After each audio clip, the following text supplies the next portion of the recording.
आप लोगों के सामने आज हम फिर से उपस्थित हैं। आज अध्याय 5 का भाग 3 के बारे में हम लोग विस्तार से समझेंगे।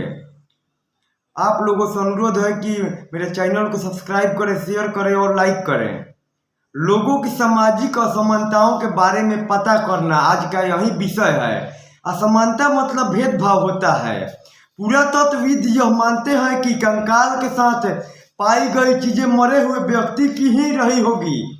कभी कभी एक कब्र की तुलना में दूसरी कब्र में ज्यादा चीजें मिलती है। ब्रह्मागिरी की एक कब्र में एक व्यक्ति के साथ 33 किलो मनके और शंख पाए गए हैं। दूसरे कंकालों के पास सिर्फ कुछ मिट्टी के बर्तन पाए गए हैं।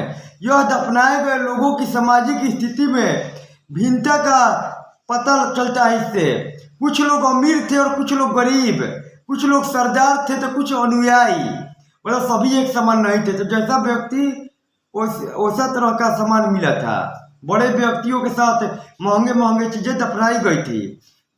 अब आगे प्रश्न उठता है कि क्या कुछ कब्रगाहें खास परिवारों के लिए थी।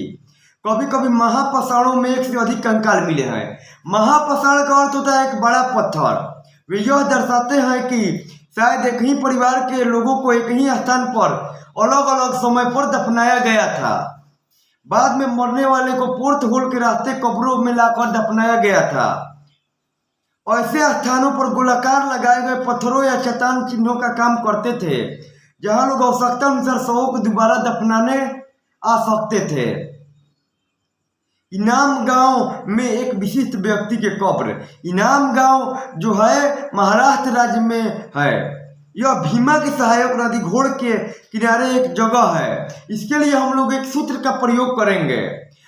मान के चलिए कि भीम नामक आदमी जो होता है वो योद्धा ही होता है, और योद्धा को की मदद के लिए घोड़ा तो जरूरी है ना। तो भीमा जो है, भीमा की सहायक नदी जो है घोड़ है, मतलब भीम की सहायता करने के लिए घोड़ा का जरूरत है।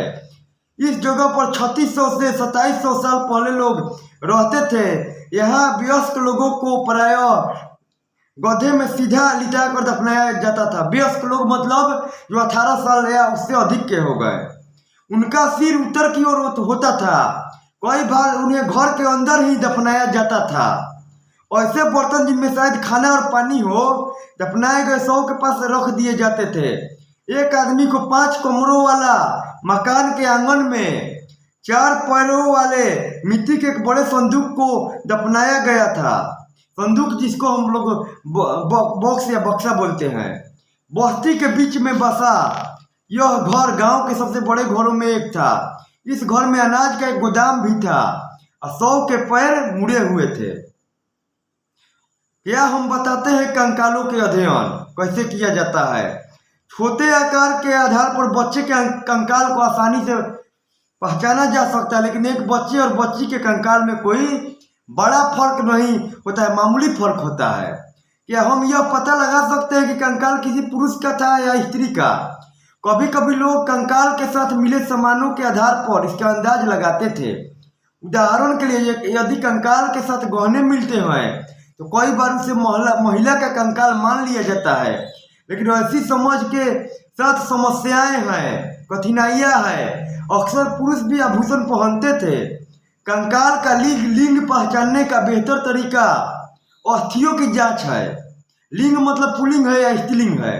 क्योंकि महिलाएं बच्चों को जन्म देती है, इसलिए उनका कति प्रदेश यानी कुल्हा पुरुषों से ज्यादा बड़ा होता है। ये समझ कंकाल के आधुनिक अध्ययन पर आधारित है। आज से लगभग 2000 साल पहले चरक नाम के प्रसिद्ध वैद्य हुए थे। ये प्रसिद्ध राजा कनिष्क के दरबारी वैद्य थे।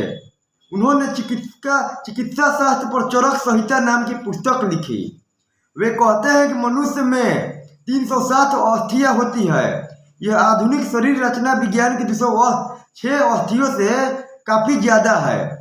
संभवतः चरक ने अपनी गिनती में दांत, अस्थियां के जोड़ और कार्टिलेज को जोड़कर यह संख्या बताई थी। इनाम गांव के लोगों के काम धंधे मतलब रोजगार पेशा। इनाम गांव में पुरातत्वविदों को गेहूं, जौ, चावल, दाल, बाजरा, मटर और तिल के बीज मिले हैं। कई जानवरों की हड्डियां भी मिली है। कई हड्डियों पर काटने के निशान से यह अंदाज होता है कि लोग उन्हें खाते थे, मतलब उनके मांस, मतलब लोग मांसाहारी भी थे।